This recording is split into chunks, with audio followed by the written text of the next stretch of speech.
Good morning. We just gave Harry a little bit of some wet food with a pill in it. And it is to help him relax because he was so stressed about his echo last time we tried. We're hopeful that this will help. We'll get it figured out, buddy. But Harry, we want to tell you something. We love you a lot.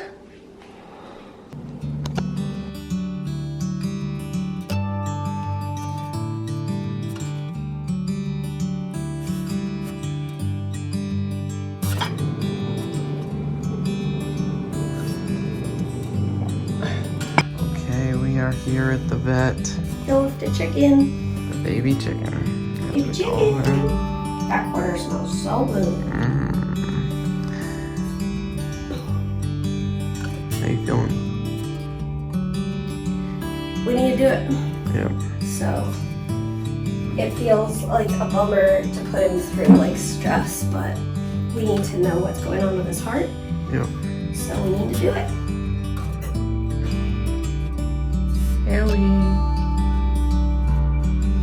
Harry!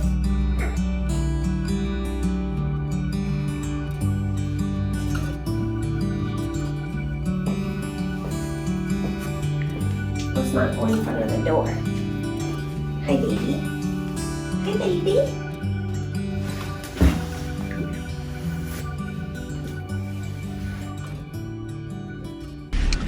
We just dropped him off, and as we came out to the car, I was reminiscing about the first day, or like the times when we had visited him in the last few years.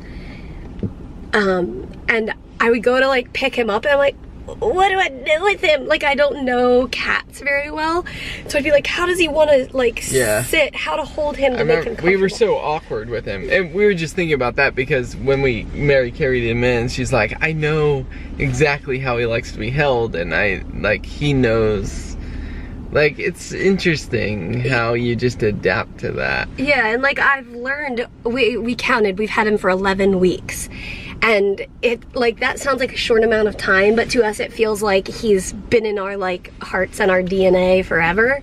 Like, we love him so stinking much. And I was thinking about that, like, yesterday. As I was holding him and his body was just, like, melting into me, I was like, wow, I used to, like, totally not know how to hold him, and I don't even really know how to explain how to hold him. Well, like, there's a certain way his feet like to go. Yeah. So his little butt goes down. He likes his feet to be kind of tucked in under his butt. Yeah. And then he sometimes uses my feeding tube as like a climbing rock. That's funny. I was thinking about, when Mary mentioned that, I was thinking about when we first got him, I would pick him up and feel like is he gonna break? Like I never held a cat before. Yeah. Which sounds silly, but I'm allergic. I wonder if I've ever held a cat. I mean, I had held Harry before, twice before we got him. But. Oh my gosh. Anyway, we love him, and I can't wait to get a call from them that says he's ready, come pick him up, and we got a great picture of the heart. Hopefully. Yeah, hopefully. What? Mary's reading the signs that we're here at the vet to pick up Harry. We just kind of bought some time while we were waiting, like going to different stores and whatever. So, gonna get our hair, man. We're exhausted. What a day. And tomorrow, we gotta wake up in the morning and drive to the hospital for CF clinic. And Getting everybody checked out this week. Yeah. So here, I feel like more nervous than normal for my CF clinic, but that's random. Yeah, well, tell me about that. I don't know about it. I don't know why I'm so nervous. Well, it's a different nervous than like a nervous a year ago, where there was like, I don't know.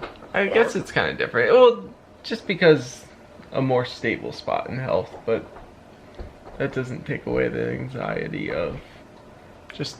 Well, the reality of the unknowns. Yeah. Okay, so as Peter was about to say, we forgot to tell you guys the report.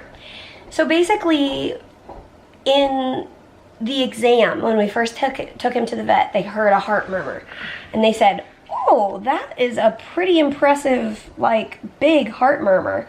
We need to get eyes on his heart." Hold on. You want to go down? Go down. Go ahead. Go ahead. Go ahead.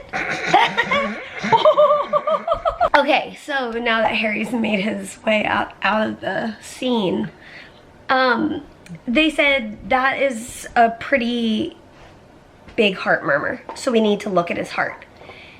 And they tried to do the echocardiogram. He was not having it. This was a couple weeks ago. So this time they started with the gabapentin, which helped him relax, but then they used intramuscular, 2 different medications to help really basically sedate him. And they got great pictures of the heart, and on the phone they said it didn't look too bad.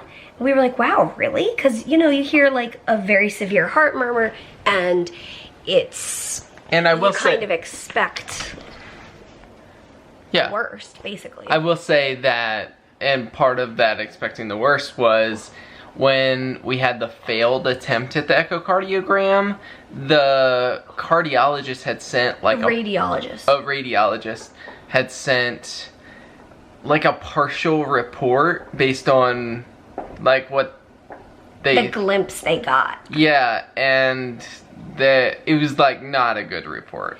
It was basically like they suspected a heart disease, and I kind of we were like, okay, I mean, whatever it's going to be, it's going to be, and we're just gonna do our best to give him the best chance at thriving and all of this. We're just gonna love him no matter what the report is.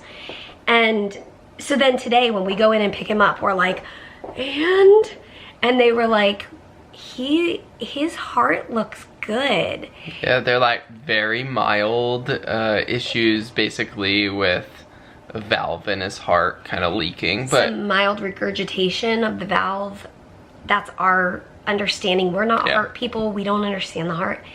And then they look for thickening on some part of the heart, and with severe heart disease there'd be a lot of thickening and there'd be a lot of enlarging in other places, and there was minor thickening and no enlarging. So we're just so thankful. Yeah.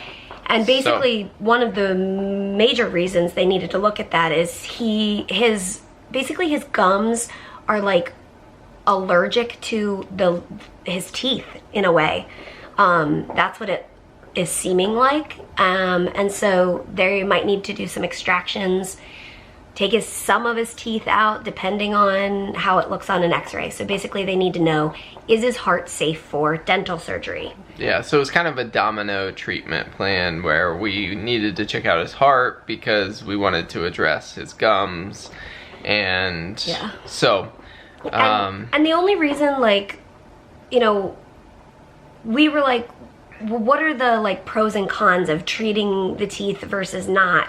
Because like part of me hates to think of him going through the pain of surgery, but they said he's in pain currently because his gums are inflamed. Yeah. So they were like, we need to address this. And so that's, you know, that's kind of just been the process of us. Yeah. Mentally, like being like, oh, this is like sad, but we want to do what we need to do for our hair man. So we're really grateful that basically getting the echo gave us the green light for the dental, and now we can feel better about his heart. Yeah, she had no hesitations about his heart for surgery, and they consulted a cardiologist and got the cardiologist's recommendations. I think we mentioned that. So they're going to use the same recommendations for the dental. Yeah. So. Yeah. So that's the update on Harry. Good report today. Yeah. And we'll bring you along tomorrow to CF Clinic, and as always, we'll see you tomorrow. Good night. And good night to the Ollie. And Harry, did you come to say good night? Here, come on up. Good night, buddy. We'll see you tomorrow.